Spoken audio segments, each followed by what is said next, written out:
ఫలితాలన్నీ ఇంకా దాదాపుగా కొలిక్కొస్తా ఉన్నట్టున్నాయి.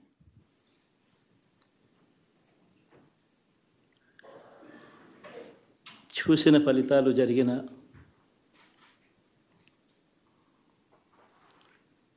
పరిస్థితులు చూస్తే నిజంగా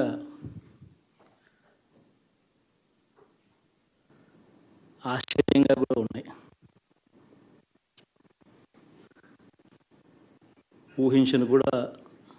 ఊహించలేదు ఇలా జరుగుతుందని, ఇలా వస్తాయని కూడా. బట్ ఎస్,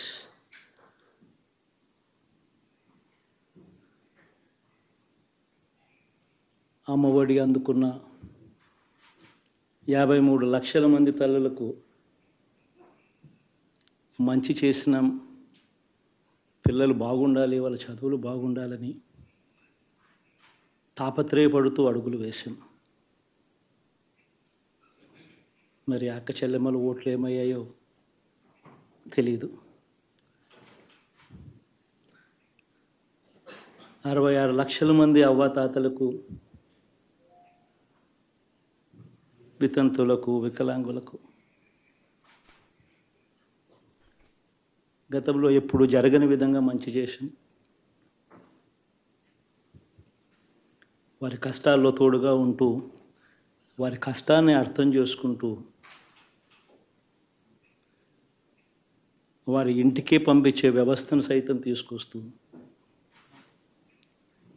గతంలో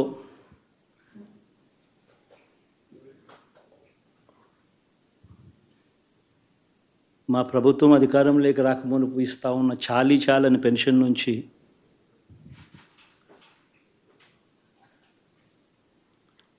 ఎంతో మంచి చేస్తూ అడుగులు వేసినా కూడా ఆ అవ్వాతాతలు చూపిన ఆప్యాయత ఏమైందో కూడా తెలియడం లేదు. దాదాపుగా 1,05,00,000 మందికి,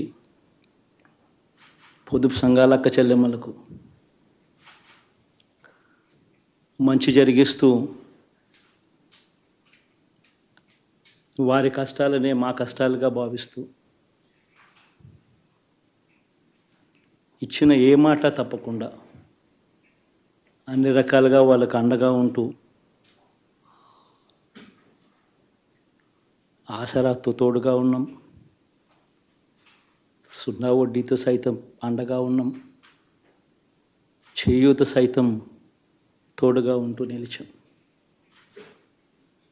మరి ఆ 1,05,00,000 మంది అక్క చెల్లెమ్మల ప్రేమాభిమానాలు ఏమయ్యాయో తెలియవు. 26 లక్షల మంది చేయూతను అందుకుంటున్న అక్క చెల్లెమ్మలు, వారి ఆప్యాయత ఏమైందో తెలీదు.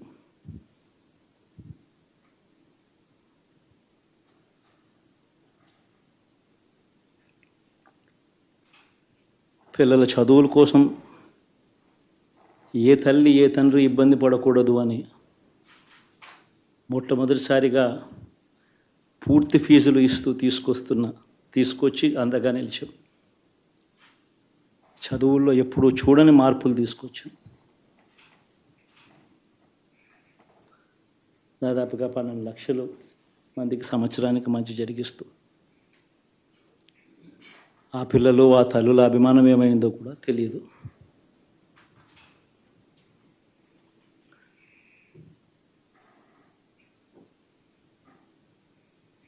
దాదాపుగా 54 లక్షల మంది రైతన్నలకు గతంలో ఎప్పుడూ చూడని విధంగా, జరగని విధంగా పెట్టుబడికి సహాయంగా అందించే కార్యక్రమం మొట్టమొదటిగా జరిగింది మన ప్రభుత్వం వచ్చాకే.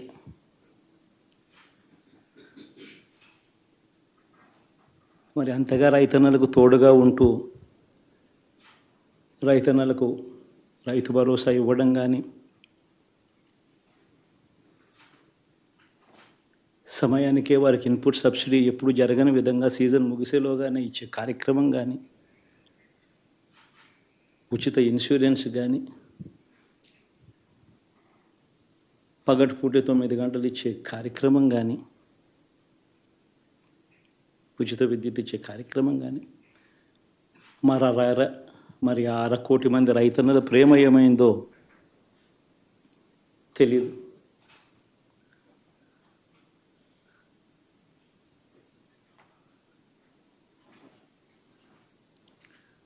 మరి ఇన్ని కోట్ల మందికి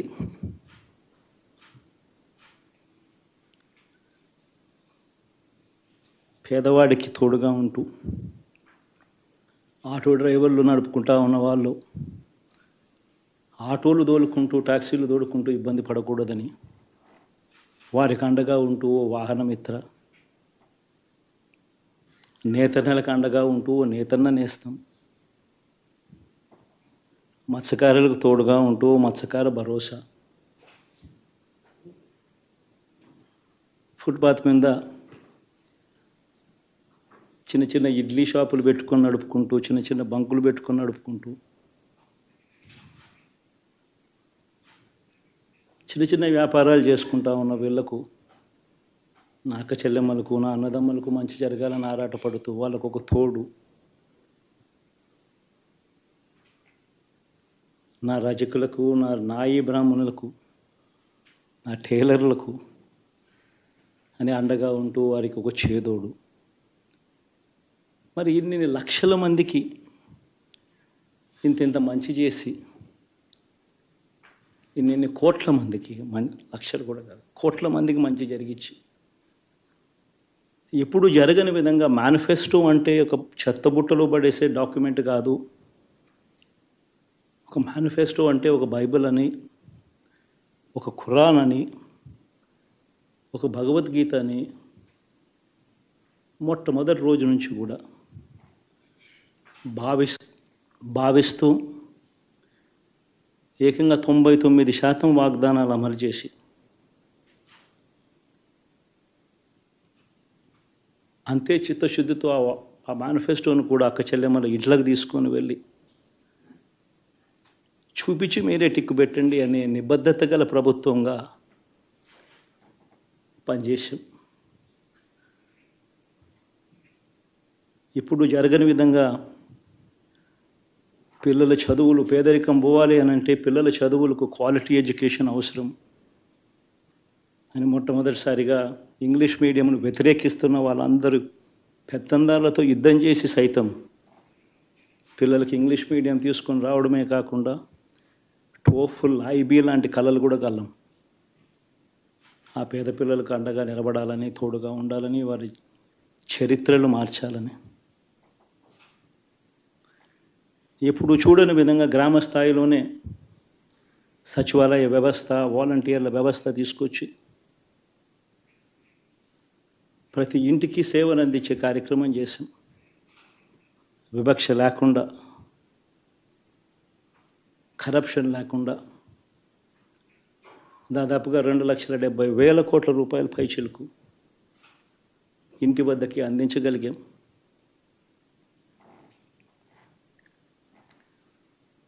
ఇప్పుడు చూడని మార్పులు తీసుకురావడమే కాకుండా ఒక చదువుల రంగం అయితేనేమి, ఒక విద్యారంగం, ఒక వ్యవసాయ రంగం అయితేనేమి, ఒక వైద్య రంగం అయితేనేమి, ఏ పేదవాడు ఎప్పుడూ ఇబ్బంది పడకూడదు అని ఎప్పుడు ఊహించని విధంగా మార్పులు తీసుకొస్తూ పేదవాడికి అండగా నిలబడగలిగాం. విమెన్ ఎంపవర్మెంట్ అంటే ఇది, మహిళా సాధికారత ఇది అంటే ఇది అని ప్రపంచానికి చాటి చెప్పగలిగాం. సోషల్ జస్టిస్ అంటే, సామాజిక న్యాయం అంటే ఇది అని ప్రపంచానికి చూపించగలిగాం. మరి ఇన్ని గొప్ప మార్పులు చేసిన తర్వాత, ఇన్ని కోట్ల మందికి మంచి జరిగిన తర్వాత మరి అభిమానం ఏమైందో, ఆప్యాయత ఏమైందో తెలియదు.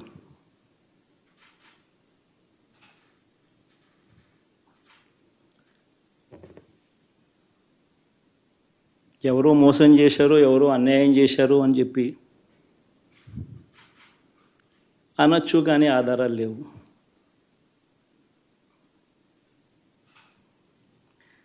ఏం జరిగిందో దేవుడికి తెలుసు. పెద్ద నేనైతే చేయగలిగింది ఏమీ లేదు.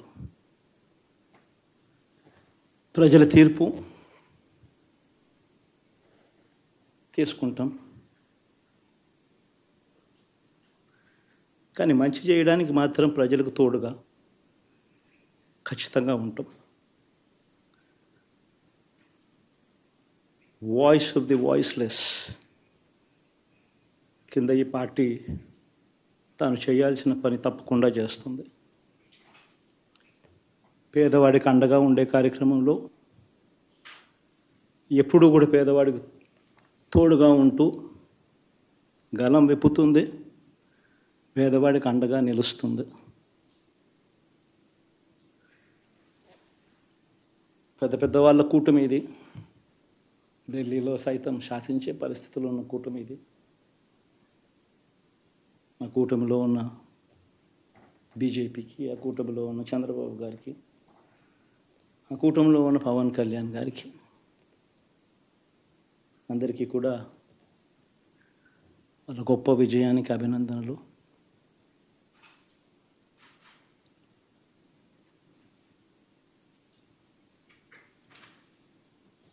ఓడిపోయినా కూడా నా ప్రతి కష్టంలో కూడా తోడుగా అండగా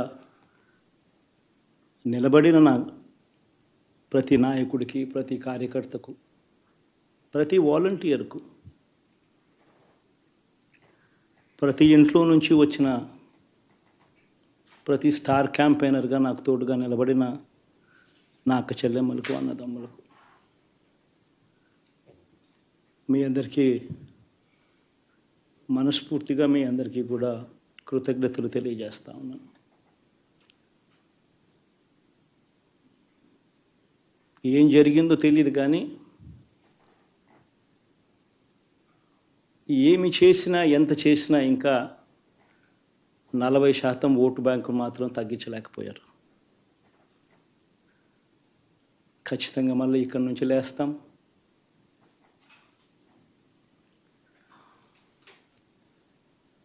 మళ్ళీ ఇక్కడి నుంచి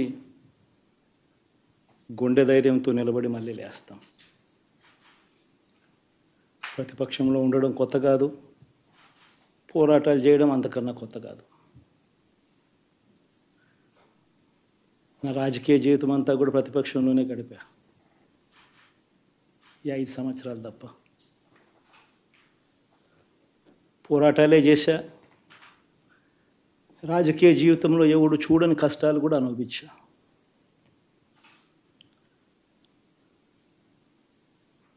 ఇప్పుడు అంతకన్నా కష్టాలు ఏదైనా పెట్టినా కూడా సిద్ధంగా ఉన్నాం, సిద్ధంగా ఎదుర్కొంటాం. ఆల్ ది వెరీ బెస్ట్ గవర్నమెంట్లోకి వచ్చిన వాళ్ళకు. Thank you.